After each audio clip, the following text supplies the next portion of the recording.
Deixa eu fazer uma pergunta simples. E se a história de Eva que você sempre conheceu fosse apenas um fragmento da verdade? As Escrituras nos lembram que a sabedoria de Deus atravessa culturas e séculos.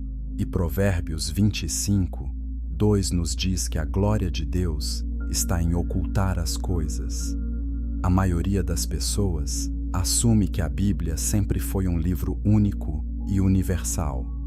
Mas a história revela que diferentes comunidades cristãs preservaram cânones distintos, com textos que transformam completamente nossa compreensão das origens. Nesta jornada, vamos percorrer 3 caminhos reveladores.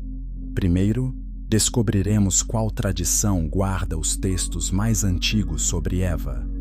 Depois, aprenderemos por que essas narrativas foram excluídas do cânone ocidental. E, finalmente, vamos explorar como essas histórias desafiam tudo o que nos ensinaram sobre a primeira mulher. E uma vez que entendemos essa primeira camada, a verdadeira revelação começa. Nas montanhas da Etiópia, existe uma igreja que preservou segredos bíblicos por 2000 anos. A Igreja Ortodoxa Etíope Tewahedo mantém uma coleção de 81 livros sagrados. Compare isso com as 66 livros da Bíblia protestante ou as 73 da católica. 28 livros a mais que o protestantismo. 8 livros além do catolicismo. Esses números não são acidentais. Eles representam uma tradição que nunca passou pelos filtros teológicos do Ocidente.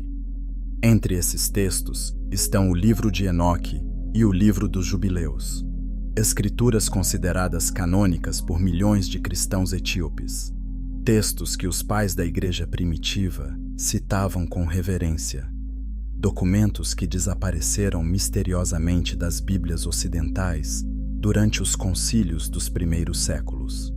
E dentro dessas páginas antigas repousa uma história diferente de Eva, uma narrativa que a apresenta não como a origem do pecado, mas como portadora de sabedoria proibida. A tradição etíope nunca abandonou esses escritos. Enquanto a Europa medieval queimava livros e debatia cânones, os mosteiros nas montanhas da Etiópia copiavam manuscritos em Ge'ez, a língua litúrgica antiga. Monges dedicavam vidas inteiras à preservação desses textos. Por que esse isolamento geográfico importa? Porque significou proteção contra as revisões teológicas que varreram a cristandade ocidental. A Etiópia manteve viva uma versão do cristianismo que o resto do mundo perdeu. Inscreva-se agora para descobrir verdades bíblicas que foram escondidas por séculos. Compartilhe este vídeo com quem busca conhecimento além das narrativas convencionais. Quando exploramos o livro de Enoque, encontramos detalhes sobre anjos caídos, sobre a corrupção pré-diluviana, sobre revelações celestiais que explicam passagens enigmáticas de Gênesis. Judas 1:14 cita diretamente Enoque, confirmando sua autoridade nas escrituras primitivas. Mas esse livro desapareceu da maioria das Bíblias cristãs. Por quê? A resposta envolve política eclesiástica, controle doutrinário e a necessidade de silenciar vozes que complicavam as narrativas oficiais. O livro dos Jubileus vai ainda mais fundo. Ele reescreve Gênesis com precisão cronológica impressionante, incluindo datas exatas para a criação de Eva. Revela o papel dos anjos na formação humana. Descreve Eva com uma missão divina específica, não apenas como companheira de Adão. Essas não são adições fantasiosas. São tradições antigas que competiam igualmente com os textos que hoje chamamos de canônicos. Estudiosos modernos começam a reconhecer o valor histórico desses escritos. Arqueólogos encontraram fragmentos do livro de Enoque entre os manuscritos do Mar Morto. Isso prova que comunidades judaicas pré-cristãs consideravam Enoque como escritura legítima. A Igreja etíope simplesmente manteve essa continuidade enquanto o Ocidente a abandonou. E dentro dessa continuidade está uma Eva totalmente diferente da figura passiva e culpada que conhecemos. Curta este vídeo se você está pronto para questionar tudo o que lhe ensinaram sobre as origens bíblicas. Deixe seu comentário sobre qual texto perdido você mais quer explorar. A pergunta assombrosa permanece: por que o Ocidente excluiu esses livros? A resposta oficial fala de critérios de canonicidade, de autenticidade apostólica, de consenso teológico. Mas há outra verdade mais desconfortável. Esses textos continham narrativas sobre mulheres poderosas, sobre sabedoria feminina, sobre Eva como iniciadora espiritual. Narrativas que desafiavam a ordem patriarcal emergente da igreja institucional. Silenciar. Eva, como personagem ativa, exigia silenciar os textos que a apresentavam assim. O que vem a seguir vai transformar completamente sua compreensão de Gênesis. Porque quando lemos o livro dos Jubileus com atenção às entrelinhas, descobrimos que a criação de Eva foi planejada antes mesmo da formação de Adão. Ela não foi uma reflexão tardia divina. Ela foi parte de um plano cósmico desde o princípio. Capítulo 2. O livro dos Jubileus e o plano cósmico. O livro dos Jubileus carrega outro nome revelador: Pequeno Gênesis.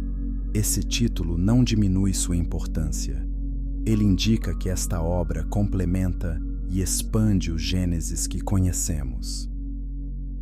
Escrito provavelmente no segundo século a.C., Jubileus reorganiza toda a história patriarcal em ciclos de jubileus, períodos de 49 anos.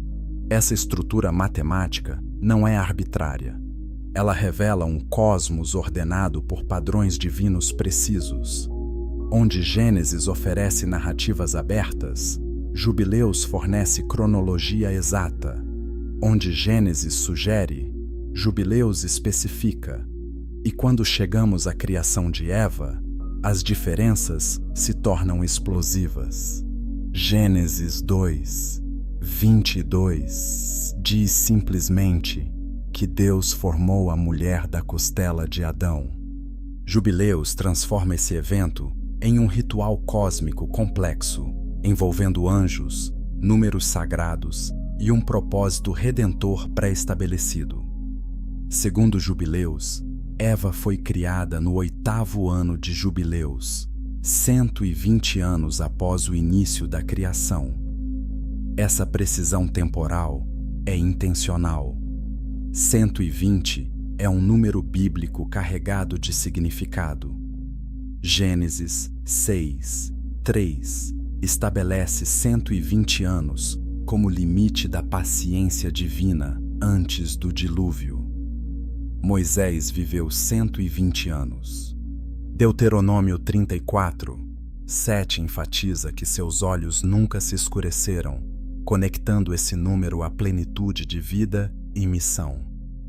Eva, criada no ano 120, significa que sua existência marca um ponto de completude no calendário divino. Ela não foi adicionada porque Adão estava sozinho. Ela apareceu quando o tempo estava maduro para o próximo estágio do plano cósmico. Sua criação não foi reativa, foi profética. Deus não estava resolvendo um problema, estava iniciando uma revelação. Inscreva-se para continuar descobrindo os mistérios escondidos nos textos antigos. Ative o sino para não perder nenhuma revelação. Jubileus descreve anjos observando a criação de Eva. Eles não são espectadores passivos, são participantes ativos no processo. O texto sugere que anjos específicos foram designados para ministrar a Eva, para ensiná-la, para prepará-la para seu papel único. Isso contrasta radicalmente com a narrativa ocidental, onde Eva simplesmente acorda ao lado de Adão, sem preparação ou conhecimento prévio. Por que anjos instruiriam Eva? Porque ela carregava uma responsabilidade espiritual diferente de Adão. Ela seria a mãe de todos os viventes, como Gênesis 3:20 confirma. Mas mais que isso, ela seria a portadora de uma consciência específica, uma consciência sobre escolha, sobre conhecimento, sobre o bem e o mal. Os anjos a prepararam para o momento mais crucial da história humana, o momento no jardim, quando tudo mudaria. A tradição etíope interpreta essa preparação angelical como transmissão de sabedoria divina. Eva recebeu entendimento sobre a natureza da existência, sobre a árvore do conhecimento, sobre o que estava em jogo. Ela não foi enganada pela serpente. Ela fez uma escolha consciente, e essa escolha, longe de ser queda, foi um ato de coragem espiritual que abriu a porta para a evolução da consciência humana. Curta se esta interpretação está mudando sua perspectiva sobre o Jardim do Éden. Comente como você interpreta a escolha de Eva agora. Jubileus também revela que Eva foi criada com uma substância diferente da de Adão, não apenas costela física. Gênesis usa a palavra hebraica tsela, que pode significar costela, mas também lado, câmara ou aspecto. Traduções antigas interpretavam tsela como o lado feminino de Adão, a dimensão receptiva e intuitiva que estava nele em forma latente. Deus não removeu um osso, ele separou um aspecto do ser de Adão, dando-lhe forma independente. Essa leitura transforma completamente a relação entre homem e mulher. Eles não são superior e subordinada. São aspectos complementares de uma humanidade completa. Adão sozinho era incompleto não porque faltava companhia, mas porque faltava equilíbrio. Eva trouxe o elemento faltante: intuição onde havia razão, receptividade onde havia ação, percepção interior onde havia análise externa. Místicos etíopes descrevem Eva como criada da luz interior de Adão, não do corpo físico, mas da essência espiritual. Isso a torna não menor, mas mais sutil, mais conectada às realidades invisíveis, mais capaz de perceber verdades que transcendem o material. Essa sutileza explica por que ela foi a primeira a dialogar com a serpente, a primeira a contemplar a árvore proibida, a primeira a dar o passo decisivo. Compartilhe este vídeo com alguém que precisa ouvir uma nova narrativa sobre as origens. A verdade sobre Eva precisa ser conhecida. O propósito cósmico de Eva se torna ainda mais claro quando Jubileus descreve eventos após o Éden. Ela não é apenas expulsa, ela é transformada pela experiência. A dor do parto, tradicionalmente vista como castigo, é reinterpretada como um selo de criação contínua. Cada nascimento repete o ato criativo divino. Eva se torna co-criadora com Deus, trazendo almas do espiritual para o material. Mas o que realmente aconteceu no Éden antes da escolha fatal? Os textos etíopes sugerem algo chocante. Havia outra mulher antes de Eva, uma figura apagada da história oficial, mas presente nas entrelinhas das tradições antigas. Seu nome ressoa através dos séculos com poder e perigo. Lilith. Capítulo 3. Anjos na Criação. O segredo celestial. A participação angelical na criação humana é um dos segredos mais suprimidos das Escrituras. Gênesis 1:26 registra Deus dizendo: Façamos o homem à nossa imagem, conforme a nossa semelhança. Quem é esse plural? Teólogos ocidentais explicam como plural majestático ou diálogo trinitário, mas textos etíopes oferecem interpretação diferente. Deus estava falando com os anjos. A criação humana foi um projeto colaborativo entre o divino e suas hostes celestiais. O livro de Jubileus confirma essa participação angelical explicitamente. Anjos testemunharam a formação de Adão. Anjos observaram enquanto o sopro de vida entrava nas narinas humanas. E quando chegou o momento de criar Eva, anjos novamente estavam presentes, não como espectadores, mas como assistentes no processo sagrado. Eles moldaram, instruíram, prepararam. Por que isso importa? Porque significa que Eva carregava desde o início uma conexão especial com o reino angelical. Ela não era apenas carne e osso, ela tinha impressões celestiais em sua alma. Anjos específicos foram designados como seus guardiões e mestres. Eles lhe transmitiram conhecimento sobre o jardim, sobre as árvores, sobre os propósitos divinos. Ela chegou ao momento da escolha não como vítima ignorante, mas como agente informado. Inscreva-se agora para explorar as camadas ocultas da narrativa bíblica. E este conhecimento mudará sua fé para sempre. O livro de Enoque expande dramaticamente nossa compreensão dos anjos. Ele divide as hostes celestiais em categorias e funções. Há anjos sobre as estações, sobre os ventos, sobre as águas, sobre os corpos celestes. Há anjos que registram ações humanas, anjos que intercedem, anjos que punem, e há anjos específicos sobre o conhecimento e a sabedoria. Foram esses anjos que interagiram mais intimamente com Eva.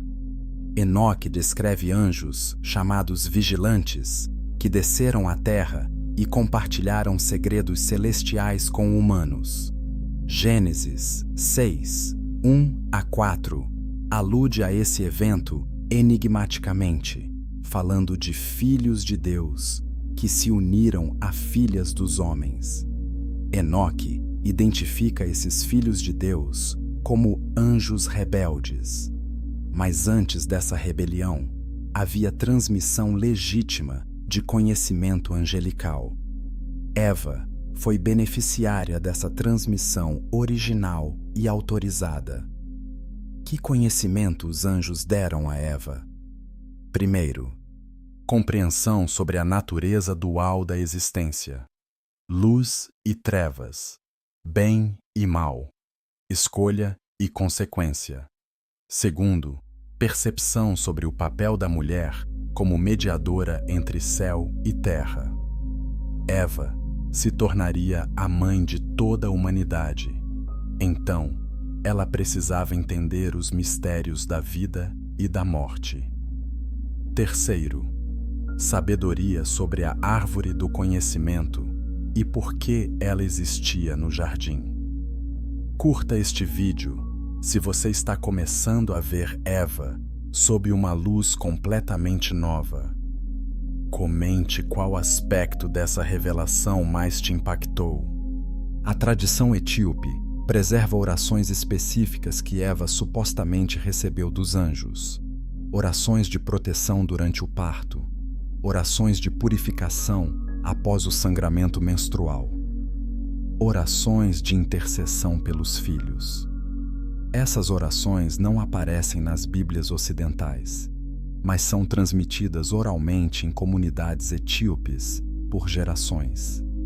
Elas testemunham uma Eva conectada ao sagrado de forma profunda e ritual.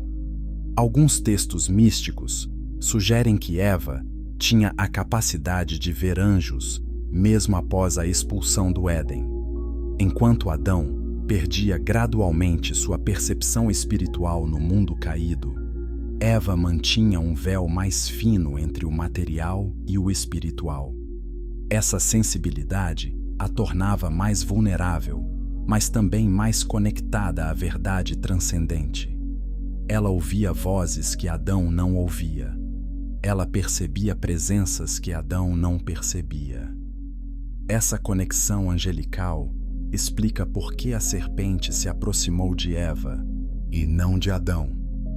A serpente reconheceu nela uma consciência mais aguçada, uma abertura para diálogo sobre realidades além do óbvio.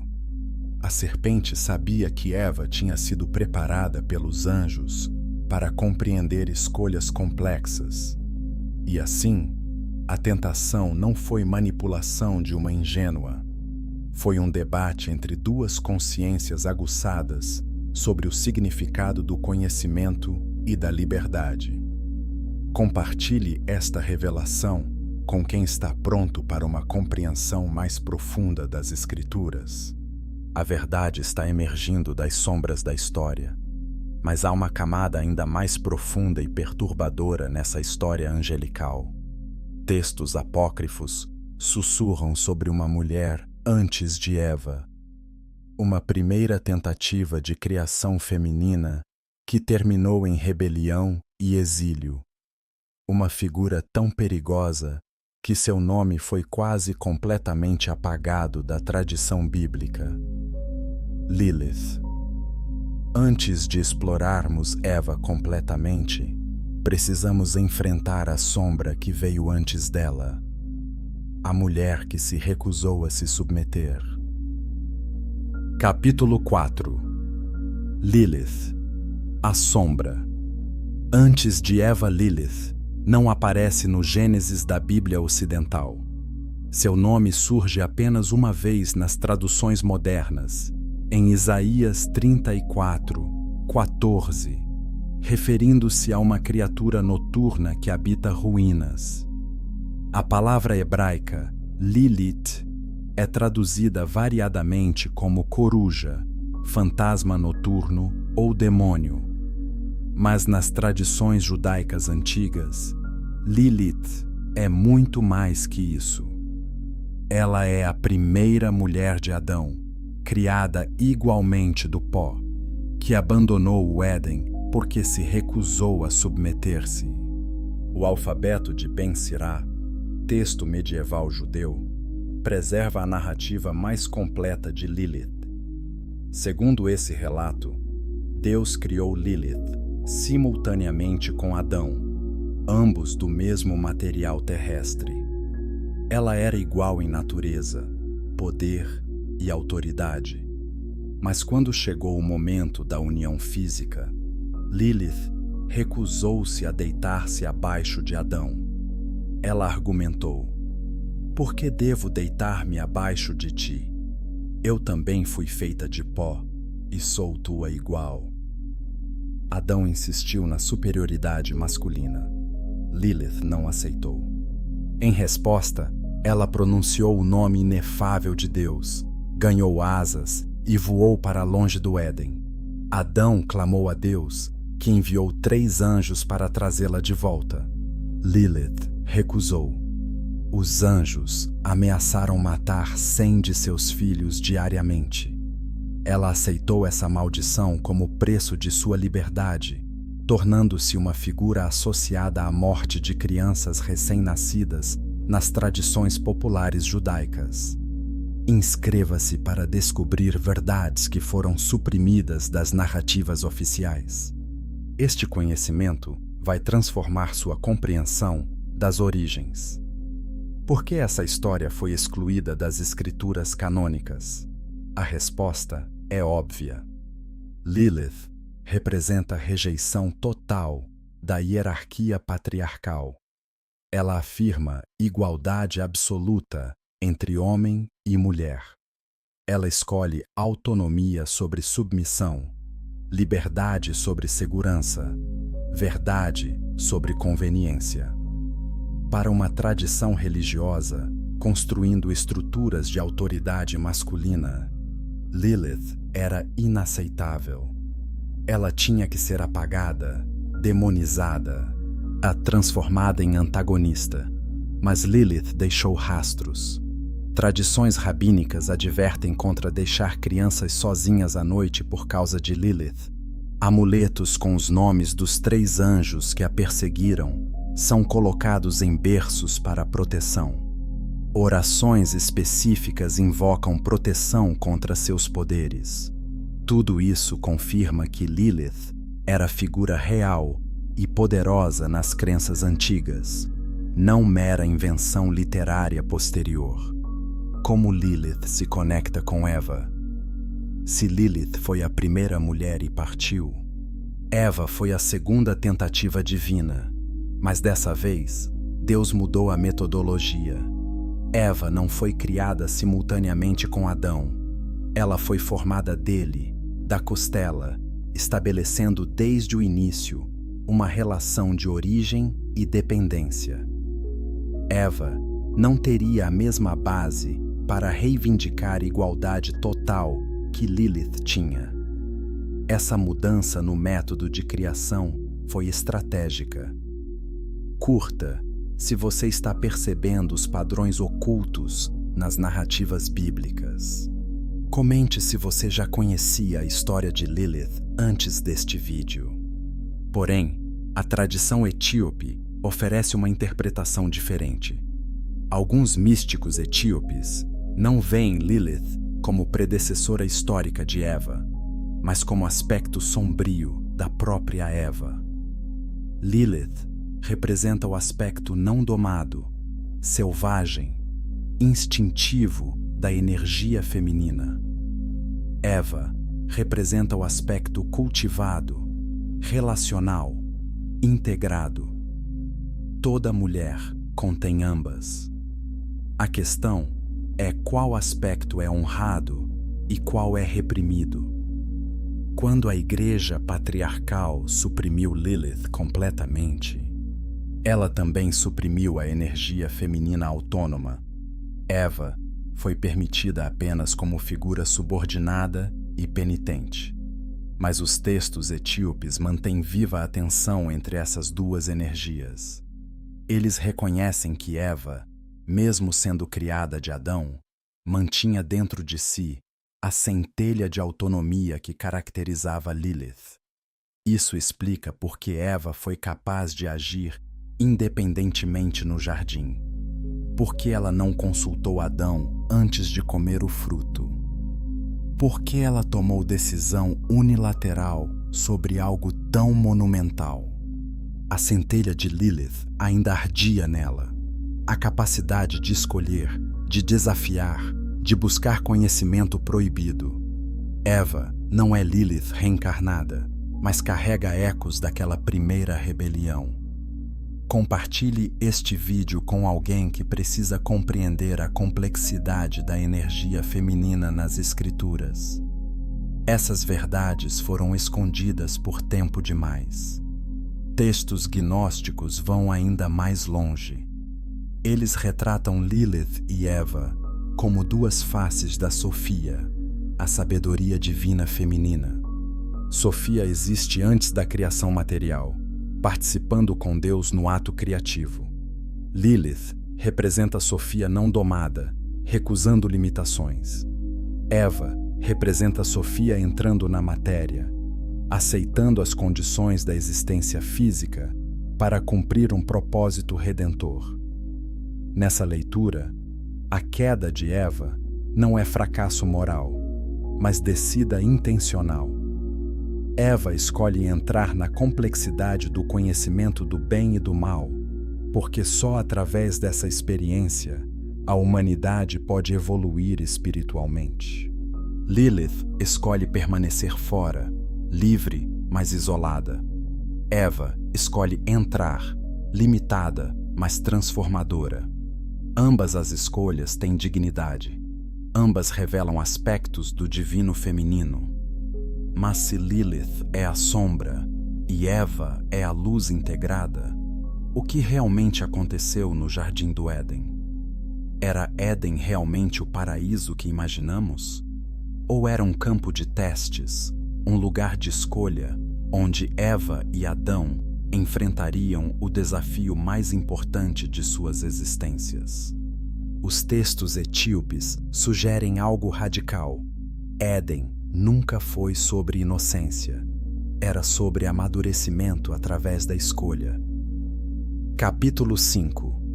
Éden como campo de provas. A imagem tradicional do Éden é um jardim de perfeição harmoniosa.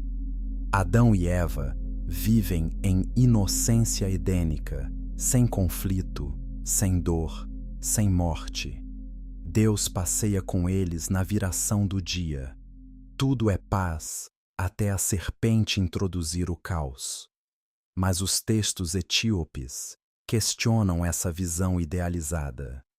Eles sugerem que Éden foi desde o início um lugar de tensão, um campo de provas projetado para testar e amadurecer a consciência humana.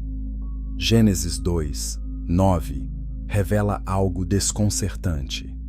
No meio do jardim, Deus plantou não uma, mas duas árvores significativas: a árvore da vida e a árvore do conhecimento do bem e do mal.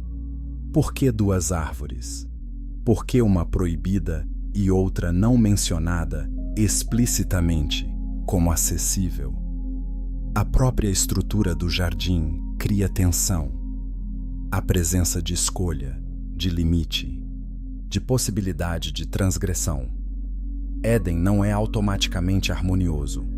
É estruturalmente desafiador. O livro dos Jubileus descreve Adão sendo colocado no jardim para cultivá-lo e guardá-lo. Gênesis 2, 15 confirma isso. Mas guardar de quê? Se o jardim é paraíso perfeito sem ameaças, por que precisa de guarda? A resposta implícita é que havia forças contrárias desde o início. A serpente já estava lá. A possibilidade de transgressão já existia. Adão e Eva foram colocados em ambiente que exigia vigilância, discernimento, escolha consciente. Inscreva-se para continuar explorando as interpretações ocultas das Escrituras. A verdade está nas camadas que a maioria ignora. Alguns místicos etíopes interpretam as duas árvores como representando dois caminhos espirituais. A árvore da vida representa a união direta com Deus, imortalidade sem necessidade de conhecimento ou escolha. É o caminho da obediência simples e permanência edênica. A árvore do conhecimento do bem e do mal representa consciência expandida, capacidade de discernir, amadurecimento através da experiência. É o caminho do crescimento através do desafio. Se essa interpretação está correta, Deus não colocou a árvore do conhecimento no jardim para testar obediência cega. Ele a colocou para oferecer uma escolha real: permanecer em inocência edênica ou embarcar na jornada do conhecimento consciente. Ambos os caminhos têm valor, mas apenas um leva à evolução da consciência humana para níveis superiores. Eva, com sua sensibilidade aguçada pela instrução angelical, percebeu essa verdade primeiro. A criação de Eva perturbou o equilíbrio edênico. O livro dos Jubileus sugere que Adão sentiu inquietação após a formação de Eva. Ele não estava mais sozinho, mas também não estava completamente integrado com sua companheira. Havia tensão entre razão e intuição, entre análise e percepção, entre controle e receptividade. Essa tensão não é defeito. É condição necessária para o que viria depois. Curta este vídeo se você está começando a ver o Éden de forma totalmente diferente. Comente sua interpretação sobre o propósito das duas árvores. Textos gnósticos preservados em tradições etíopes descrevem Adão inicialmente incapaz de reconhecer plenamente Eva. Ele a via, mas não compreendia sua essência. Ela era mistério para ele. Essa falta de reconhecimento criou distância espiritual. Eva sentia-se invisível, não completamente vista. Essa solidão na presença do outro pode ter contribuído para sua abertura ao diálogo com a serpente. A serpente oferecia algo que Adão não oferecia: reconhecimento real de sua consciência. A serpente é descrita em Gênesis 3, como mais astuta que todos os animais do campo. A palavra hebraica Arum pode significar astuta, mas também sábia ou prudente. A serpente não é necessariamente má inicialmente. É inteligente, capaz de raciocínio complexo. Conhecedora de verdades que Adão e Eva ainda não compreendiam. Quando ela se aproxima de Eva, não está necessariamente enganando. Está apresentando perspectiva alternativa. É verdade que Deus disse que vocês não devem comer de nenhuma árvore do jardim? A pergunta da serpente não é mentira. É convite ao questionamento. Eva responde corretamente, corrigindo o exagero da serpente. Podem comer de todas as árvores, exceto a do meio do jardim. A serpente então revela: vocês não morrerão. Deus sabe que no dia em que comerem, seus olhos se abrirão e vocês serão como Deus, conhecendo o bem e o mal. Compartilhe esta revelação com quem está pronto para interpretações mais profundas das Escrituras. A narrativa tem camadas que a maioria nunca explorou. A serpente diz verdade parcial. Eles não morrem imediatamente após comer. Seus olhos realmente se abrem. Eles realmente ganham conhecimento de bem e mal. E Gênesis 3, 22 confirma isso explicitamente quando Deus diz: agora o homem se tornou como um de nós, conhecendo o bem e o mal. A serpente não mentiu sobre o resultado. Ela omitiu as consequências, a expulsão, a dor, a mortalidade eventualmente. Mas sobre o efeito imediato do fruto, ela falou verdade. Eva olha para a árvore e vê 3 coisas. Gênesis 3, 6 registra: a árvore era boa para alimento, agradável aos olhos e desejável para dar entendimento. 3 níveis de percepção: físico, boa para alimento; estético, agradável aos olhos; espiritual, desejável para dar entendimento. Eva não age por impulso irracional. Ela avalia cuidadosamente. Ela pondera. E então, ela escolhe. Ela pega o fruto, come e oferece a Adão, que também come. Esse momento é retratado tradicionalmente como queda catastrófica, mas os textos etíopes sugerem interpretação radicalmente diferente. Eva não caiu. Ela deu um salto de fé na direção da consciência expandida. Ela escolheu conhecimento em vez de inocência, crescimento em vez de estagnação, evolução em vez de permanência. E essa escolha, longe de ser o fim da humanidade, foi na verdade o começo real de nossa jornada espiritual. Capítulo 6. A escolha de Eva. Queda ou despertar. A palavra queda carrega séculos de interpretação condenatória. Queda do paraíso, queda da graça, queda na morte e no pecado. Agostinho de Hipona consolidou essa interpretação no século IV, conectando o ato de Eva com o pecado original transmitido a toda a humanidade. Paulo, em Romanos 5:12, declara que o pecado entrou no mundo através de um homem, e com o pecado a morte. A tradição ocidental construiu teologia inteira sobre essa fundação de queda e culpa. Mas os textos etíopes oferecem narrativa alternativa. Eles não negam que consequências seguiram a escolha de Eva. Expulsão do Éden, dor no parto, trabalho árduo, mortalidade eventual. Essas consequências são reais. Mas a tradição etíope questiona se essas consequências representam punição por desobediência ou desdobramento natural de uma escolha transformadora. Eva não desobedeceu cegamente. Ela escolheu conscientemente. Escolher conhecimento do bem e do mal significa escolher consciência moral. Significa sair do estado de inocência, onde não há escolha real, porque não há compreensão de alternativas. Crianças são inocentes, não porque são moralmente superiores, mas porque ainda não desenvolveram capacidade de discernimento moral. Adão e Eva no Éden pré-queda eram como crianças eternas. Eva, ao comer o fruto, iniciou o processo de amadurecimento humano. Inscreva-se para explorar interpretações que a teologia ocidental suprimiu.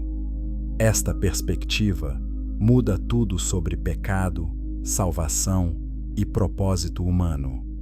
Gênesis 3, 7 registra o resultado imediato. Os olhos de ambos se abriram. Essa frase é extraordinária. Seus olhos não estavam fechados fisicamente antes. O que se abre é percepção interior. Consciência de si mesmos como seres separados de Deus, separados da natureza, separados um do outro. Eles veem sua nudez e sentem vergonha. Pela primeira vez, há autoconsciência, há senso de vulnerabilidade, há necessidade de proteção simbólica através das roupas. Essa autoconsciência é frequentemente interpretada como sintoma de queda, mas também pode ser vista como despertar necessário. Sem autoconsciência, não há possibilidade de relação genuína. Você não pode amar verdadeiramente o outro se não tem senso de si mesmo como separado. Você não pode escolher o bem se não entende o mal. A abertura dos olhos de Eva e Adão foi dolorosa, mas foi também libertadora. Foi nascimento para a consciência humana completa. A tradição mística etíope vê Eva como a primeira iniciadora espiritual. Ela liderou Adão através do portal do conhecimento. Ele a seguiu, não porque foi enganado, mas porque reconheceu que ela estava percebendo algo importante. E Gênesis 3, 6 diz simplesmente que ela deu o fruto a Adão, que estava com ela, e ele comeu. Não há resistência registrada, não há debate. Adão escolhe seguir Eva para essa nova realidade. Curta se esta perspectiva está transformando sua compreensão da narrativa bíblica. Comente como você vê o papel de Eva agora. Quando Deus confronta o casal, há uma sequência reveladora. Deus pergunta a Adão: "Você comeu da árvore que eu ordenei que não comesse?" Adão responde: "A mulher que você colocou aqui comigo, ela me deu o fruto, e eu comi." Adão culpa Eva e indiretamente culpa Deus por ter criado Eva. Deus então pergunta a Eva: "O que você fez?" Eva responde: "A serpente me enganou, e eu comi." Eva não culpa Adão. Ela não culpa Deus. Ela culpa apenas a serpente, que de fato iniciou o diálogo. Mas mesmo assim, ela assume responsabilidade por sua ação. "E eu comi." Há honestidade em sua resposta. Há reconhecimento de que ela fez uma escolha.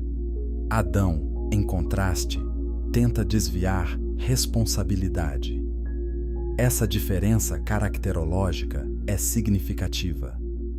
Eva demonstra coragem moral, mesmo diante de consequências severas.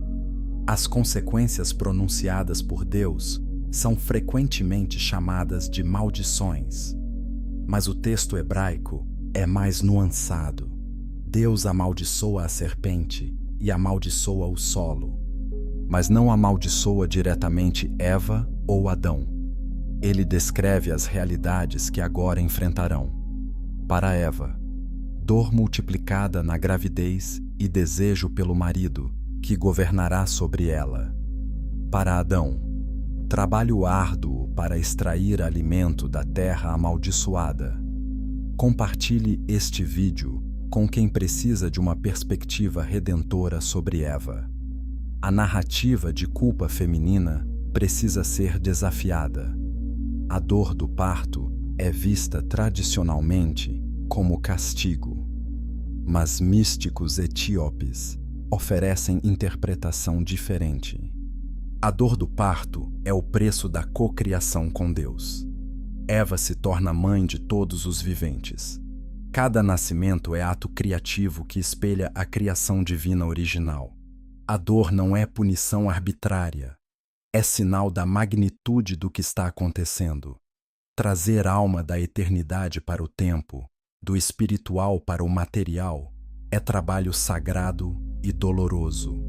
O governo do marido sobre a esposa é também problemático nas leituras tradicionais.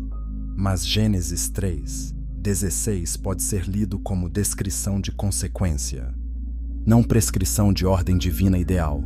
Deus está dizendo: porque vocês escolheram conhecimento e deixaram o Éden, a dinâmica entre vocês mudará. Haverá luta por poder. Haverá desequilíbrio. Isso não significa que Deus aprova ou ordena patriarcado. Significa que patriarcado é parte da condição caída, não da vontade edênica original. Finalmente, Gênesis 3:20 registra que Adão nomeia sua esposa Eva, porque ela seria a mãe de todos os viventes. Esse verso vem após as consequências, mas antes da expulsão. Há reconhecimento de que, apesar de tudo, a vida continuará. Eva não trouxe apenas morte através de sua escolha. Ela trouxe possibilidade de vida consciente, vida com escolha, vida com significado moral. Ela é mãe não apenas biologicamente, mas espiritualmente. Ela iniciou a humanidade na jornada de consciência. Mas a história de Eva não termina com a expulsão. Os textos etíopes revelam que após deixar o Éden, Eva passa por transformação profunda. Ela se torna a primeira intercessora, a primeira sacerdotisa, a primeira a buscar caminho de retorno ao divino. E nesse papel, ela estabelece modelo para toda espiritualidade humana subsequente. Capítulo 7. Eva, intercessora, a primeira sacerdotisa. Gênesis. Capítulo 4 começa abruptamente após a expulsão.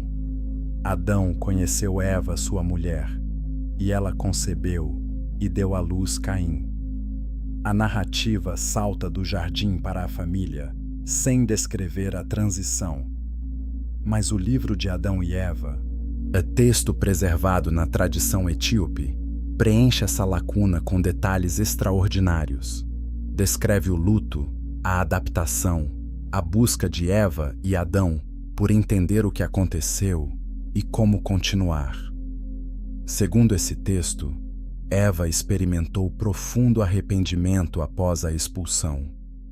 Não arrependimento passivo cheio de culpa paralisante, mas arrependimento ativo que busca restauração. Ela clama a Deus por misericórdia, ela jejua, ela ora, ela se coloca diante do divino como intercessora não apenas por si mesma, mas por toda a humanidade futura. Eva se torna a primeira humana a desenvolver prática espiritual formal. O livro de Adão e Eva descreve anjos visitando o casal após a expulsão. Os mesmos anjos que participaram da criação de Eva agora retornam para confortá-la e instruí-la. Eles ensinam formas de oração. Eles explicam os ciclos de arrependimento e renovação.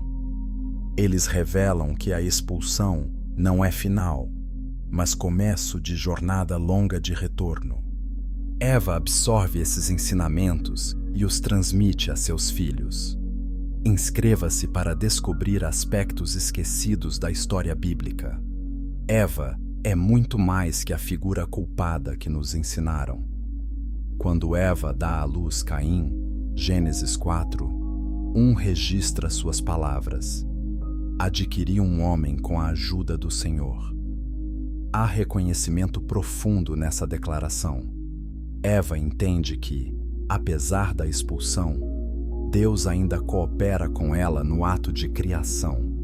Ela não está abandonada. O processo de nascimento, apesar da dor, é sagrado. Cada filho é presente divino, não apenas resultado biológico. O nascimento de Abel segue, e depois a tragédia. Caim mata Abel, trazendo morte violenta pela primeira vez para a experiência humana. Eva experimenta luto que nenhuma mãe havia experimentado antes. Ela perde um filho para a morte e outro para exílio por assassinato. Gênesis não registra a reação de Eva, mas o livro de Adão e Eva descreve seu desespero, suas lágrimas, seus questionamentos a Deus. Mas Eva não permanece paralisada. Ela continua. Gênesis 4:25 registra o nascimento de Sete. Adão conheceu sua mulher novamente, e ela deu à luz um filho, e lhe deu o nome de Sete, dizendo: Deus me deu outro filho no lugar de Abel, visto que Caim o matou. Há resiliência notável nessa declaração. Eva reconhece perda, mas também reconhece continuidade. A vida continua. A linhagem continua. O plano divino continua. Curta, se você está vendo Eva como figura de força e resiliência. Comente como essa narrativa muda sua percepção sobre maternidade e espiritualidade feminina. A tradição etíope vê Eva como estabelecendo padrões espirituais que definem toda a religião posterior. Ela institui oração regular, marcando tempos específicos para buscar o divino. Ela cria rituais de purificação após o parto, reconhecendo a transição entre mundos espiritual e material. Ela desenvolve formas de lamento que honram os mortos enquanto continuam vivendo. Tudo isso ocorre antes de qualquer estrutura religiosa formal, antes de sacerdotes, antes de templos. Eva é a primeira sacerdotisa porque ela é a primeira a mediar entre humano e divino após a separação edênica. No Éden, Adão e Eva falavam diretamente com Deus. Após a expulsão, a distância. A necessidade de práticas que atravessem essa distância. Eva desenvolve essas práticas intuitivamente, guiada pelos anjos e por sua própria sensibilidade espiritual aguçada. Textos apócrifos descrevem Eva ensinando suas filhas. Gênesis 5:4 menciona casualmente que Adão teve outros filhos e filhas, além dos nomeados. Essas filhas, segundo tradições etíopes, foram instruídas por Eva nos mistérios femininos. Conhecimento sobre ciclos menstruais e sua conexão com ciclos lunares. Conhecimento sobre parto como ritual espiritual. Conhecimento sobre plantas medicinais e cura. Eva transmite sabedoria que sustentará gerações de mulheres. Compartilhe este vídeo para resgatar a narrativa perdida de Eva como líder espiritual. Esta verdade precisa ser conhecida amplamente. Há também tradição de que Eva recebeu visões proféticas sobre o futuro da humanidade. Ela viu o dilúvio vindo. Ela viu a Torre de Babel. Ela viu Abraão, Moisés, os profetas. Ela viu, em visão distante, a vinda do Messias, que finalmente resolveria a separação iniciada no Éden. Essas visões não a encheram de desespero, mas de esperança. O plano divino estava em movimento. Sua escolha no jardim, apesar da dor, tinha propósito. Quando Eva finalmente morre, segundo o livro de Adão e Eva, anjos descem para recebê-la.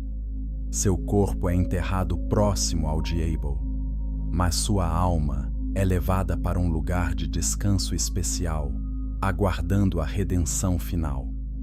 Eva morre não como a condenada, mas como a honrada. Sua jornada foi difícil, mas foi fundamental. Sem sua escolha, a humanidade permaneceria eternamente infantilizada no Éden.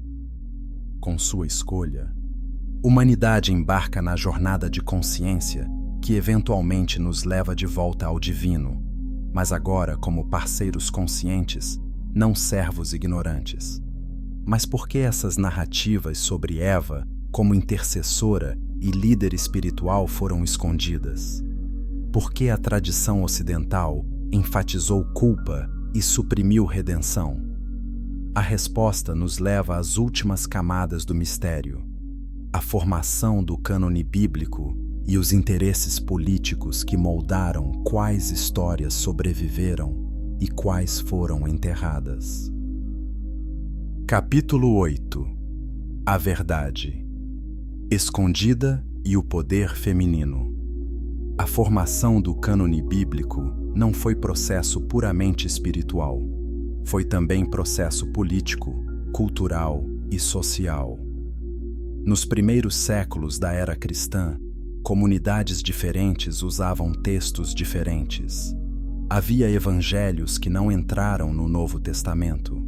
Havia cartas apostólicas que desapareceram. Havia textos sobre Jesus, Maria Madalena, Tomé, que foram excluídos. E havia textos sobre Eva que apresentavam narrativas diferentes da que prevaleceu. Os concílios ecumênicos dos séculos IV e V estabeleceram cânones oficiais. Critérios incluíam antiguidade, autoria apostólica, uso litúrgico e conformidade com doutrina ortodoxa emergente. Mas conformidade com doutrina ortodoxa é critério circular. A doutrina estava sendo definida simultaneamente com o cânone. Textos que desafiavam certas interpretações teológicas eram excluídos. E então, sua exclusão era justificada por não conformidade com a doutrina. Especificamente sobre mulheres, havia tensão desde o início. Paulo, em 1 Coríntios 14, 34, ordena que mulheres permaneçam caladas nas igrejas. 1 Timóteo 2, 11 a 12, proíbe mulheres de ensinar ou ter autoridade sobre homens, justificando isso pela prioridade de Adão na criação e pelo fato de que Eva foi enganada. Esses textos criaram fundamento teológico para a subordinação feminina.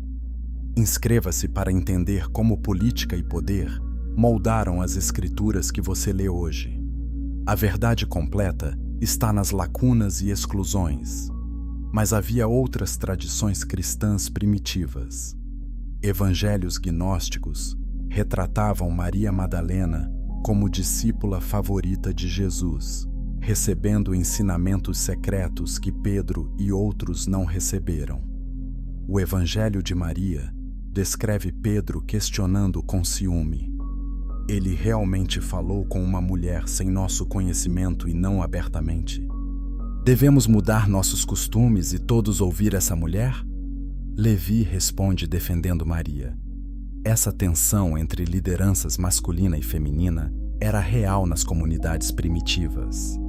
textos que empoderavam mulheres foram sistematicamente excluídos. Evangelhos que retratavam mulheres como líderes, profetas, apóstolos foram declarados heréticos. E textos sobre Eva, que a apresentavam como sábia, como intercessora, como iniciadora espiritual, também foram marginalizados. A Eva que sobreviveu no cânone ocidental é a Eva de 1 Timóteo, a enganada, a culpada, a razão pela qual mulheres devem ser submissas. A igreja etíope, geograficamente isolada e teologicamente independente, não passou pelos mesmos processos de canonização. Eles mantiveram textos que Nicéia e Cartago rejeitaram. O livro de Enoque permaneceu canônico na Etiópia, enquanto desapareceu do Ocidente. O livro dos Jubileus continuou sendo lido liturgicamente. O livro de Adão e Eva foi preservado e transmitido. E com esses textos, uma Eva diferente sobreviveu.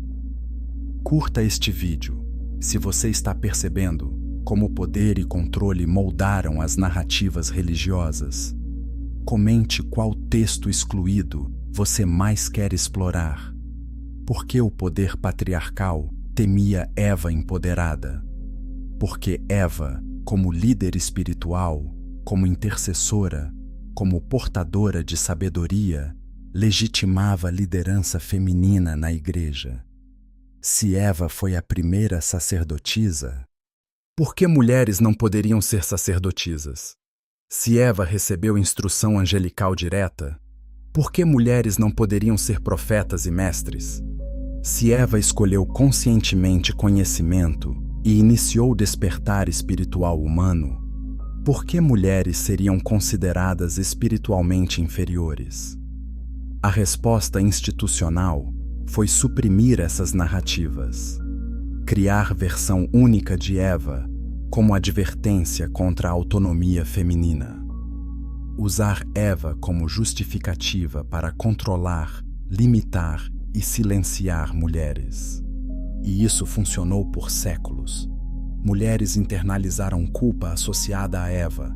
Elas aceitaram subordinação como ordem divina.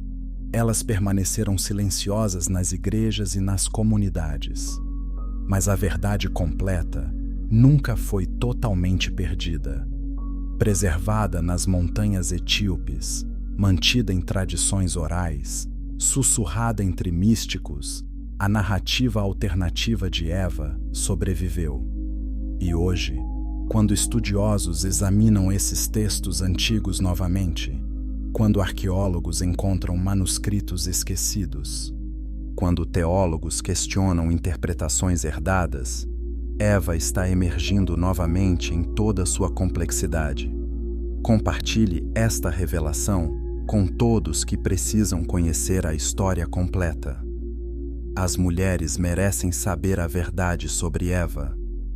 Eva, na tradição etíope, não é apenas mãe dos viventes biologicamente. Ela é mãe da consciência humana espiritualmente. Sua escolha no Éden não foi queda desastrosa, mas salto corajoso. Ela escolheu conhecimento em vez de inocência. Ela escolheu crescimento em vez de estagnação. Ela escolheu tornar-se parceira consciente de Deus, em vez de permanecer criança eterna no jardim. E essa escolha, apesar da dor e das consequências, foi necessária para a evolução espiritual da humanidade. Após a expulsão, Eva não se rendeu à culpa. Ela buscou restauração. Ela orou, jejuou, intercedeu. Ela estabeleceu práticas espirituais que definiriam toda a religião posterior. Ela ensinou suas filhas. Ela teve visões proféticas. Ela morreu honrada pelos anjos, não condenada. Eva é modelo de resiliência, de liderança espiritual feminina, de sabedoria que vem através da experiência difícil. Reclamar. Eva significa reclamar dignidade espiritual feminina. Significa reconhecer que mulheres foram e são portadoras de sabedoria divina. Significa questionar estruturas patriarcais que usaram teologia para justificar injustiça. Significa ler as Escrituras com olhos abertos para as camadas de significado que foram suprimidas. A Bíblia etíope nos oferece essa oportunidade. Então, qual é sua escolha agora? Você continuará aceitando narrativas simplificadas que servem a estruturas de poder? Ou você buscará a verdade mais profunda, mesmo que isso desafie tudo que lhe ensinaram? Eva escolheu conhecimento. Ela escolheu despertar. Ela escolheu consciência. E por essa escolha, ela se tornou não a condenada da humanidade, mas sua libertadora. A pergunta que resta é: você seguirá o caminho que Eva abriu? A jornada para a consciência espiritual completa espera por você.